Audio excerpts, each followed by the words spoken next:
Hello.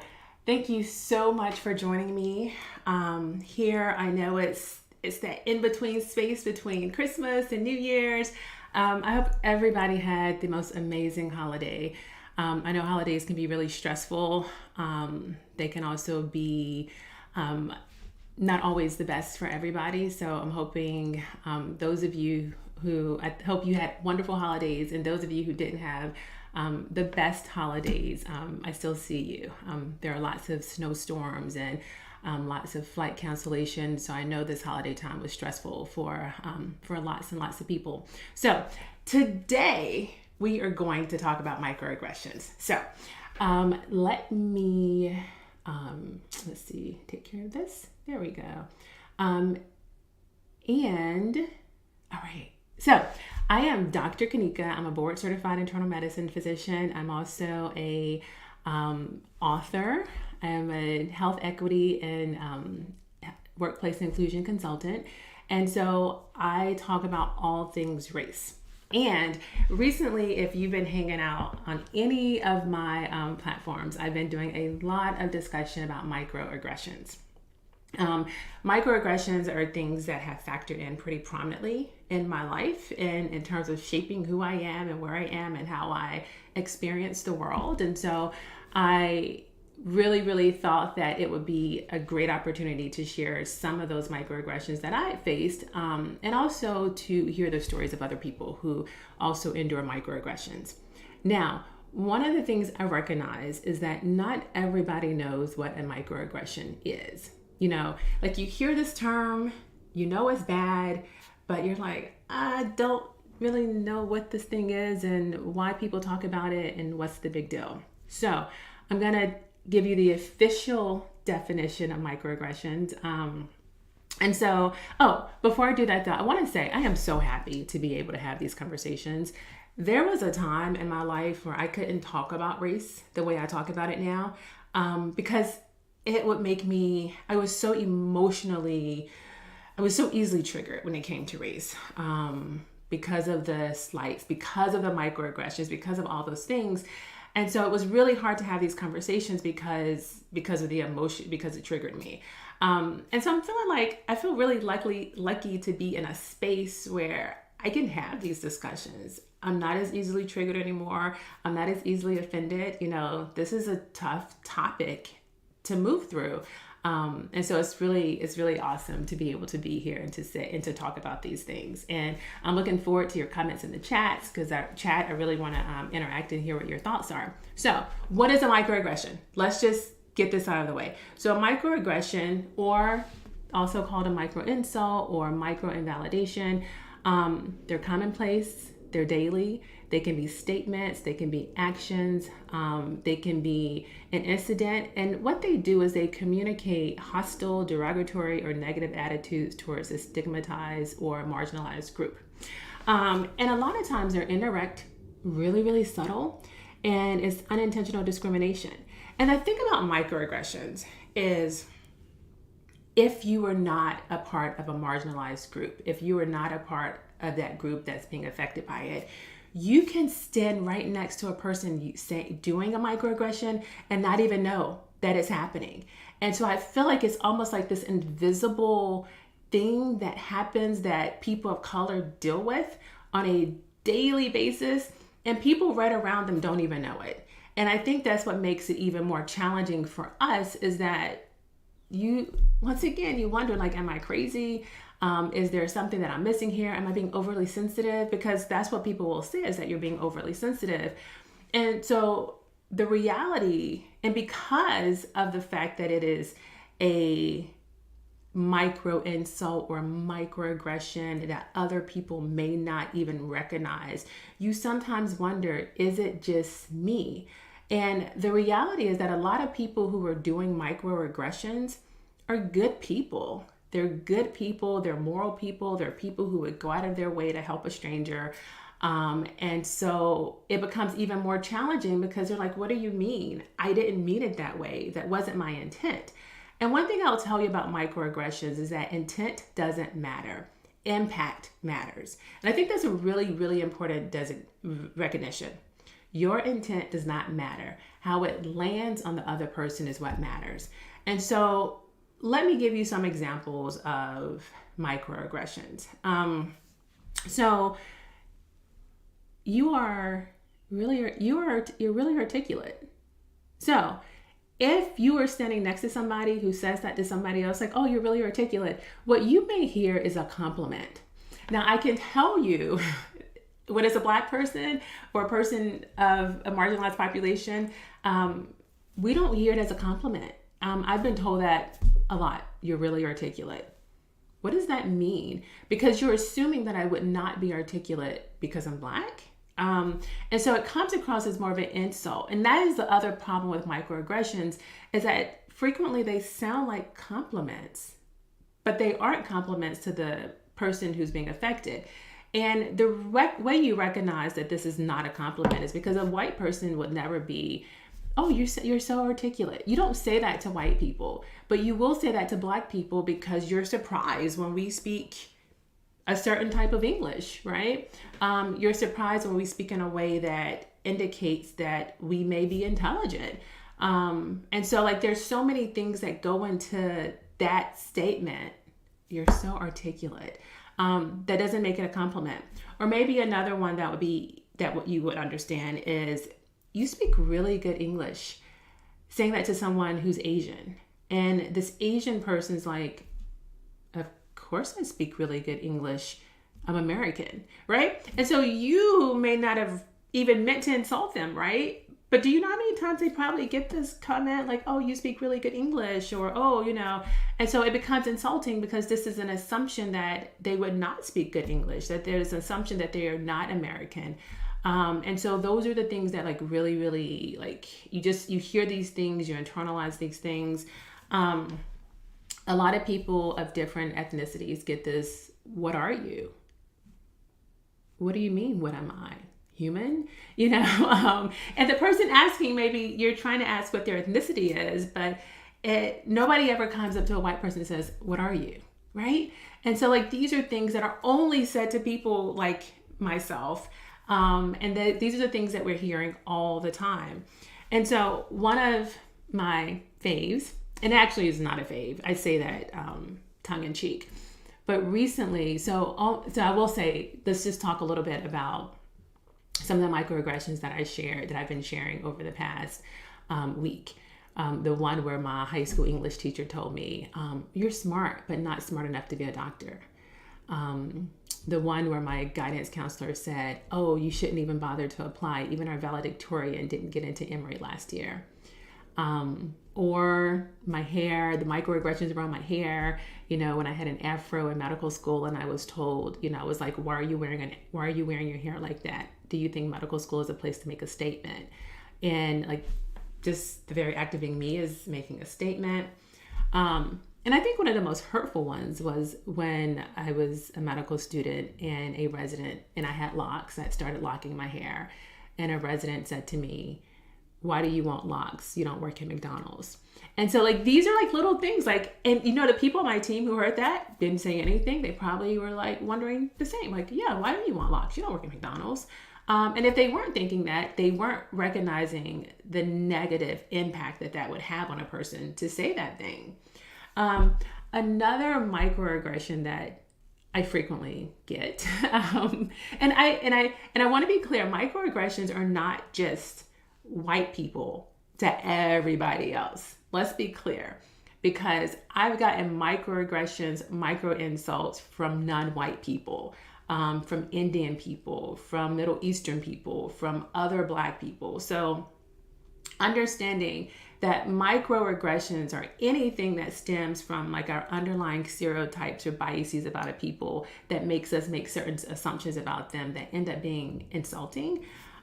So one of the comments is a friend of mine said to me, you are the whitest Black person I know. And the reason this was harmful is because it makes this assumption. So you may hear this and think like, why is that an insult? Because you were called white? And it's like, no, that is not the insult. The insult here is when people say things like that, is this assumption that you are somehow, as you are, not enough. And so, like in this case, it was the reason he said this is because I was going to a silent retreat.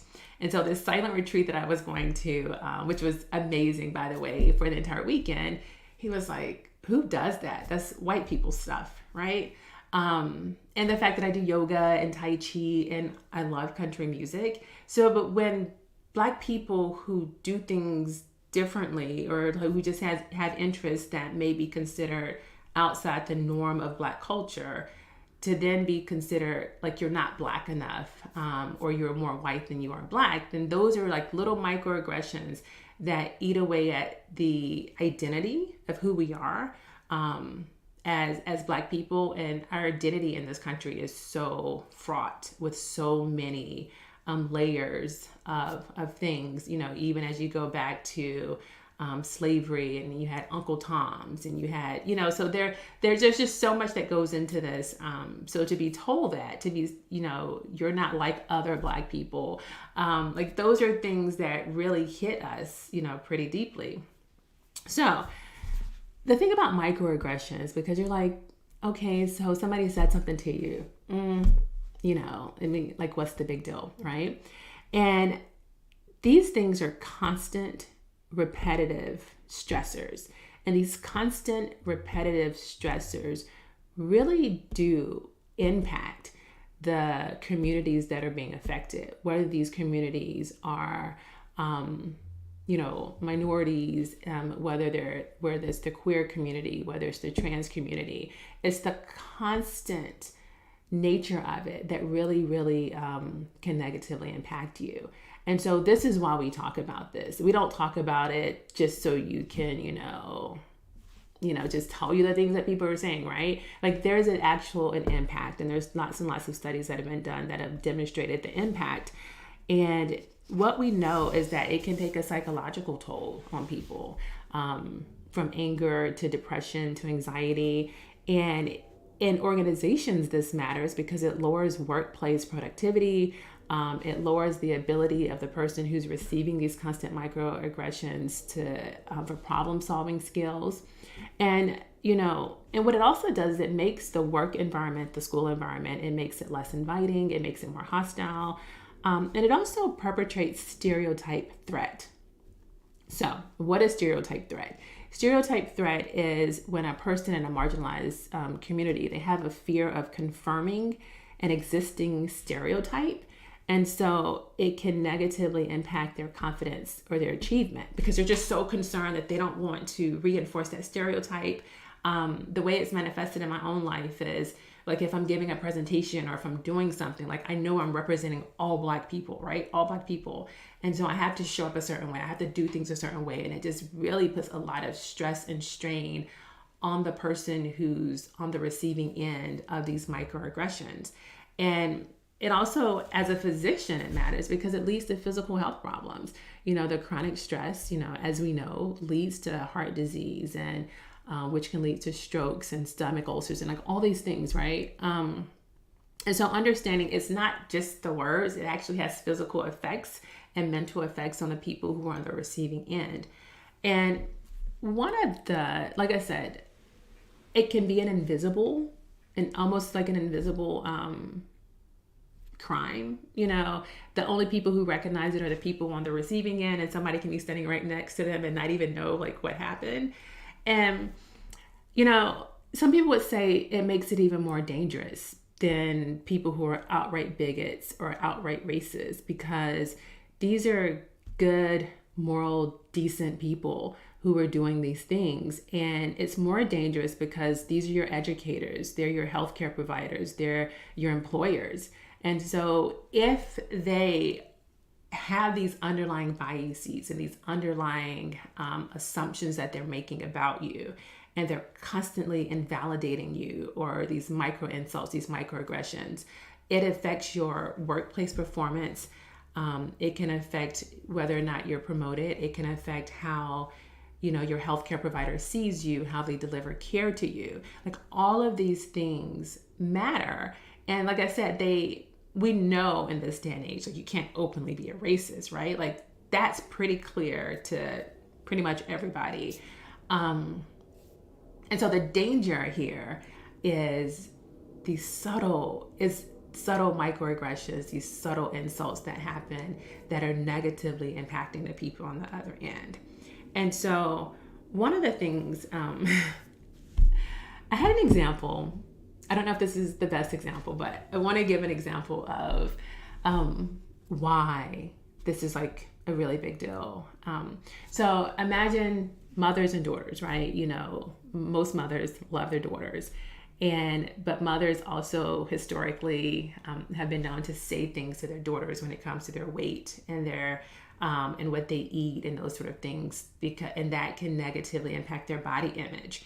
And so over the years, maybe your mom makes a little comment here, a little comment there, a little comment there, and daughters can be very sensitive to these comments coming from their mom, right?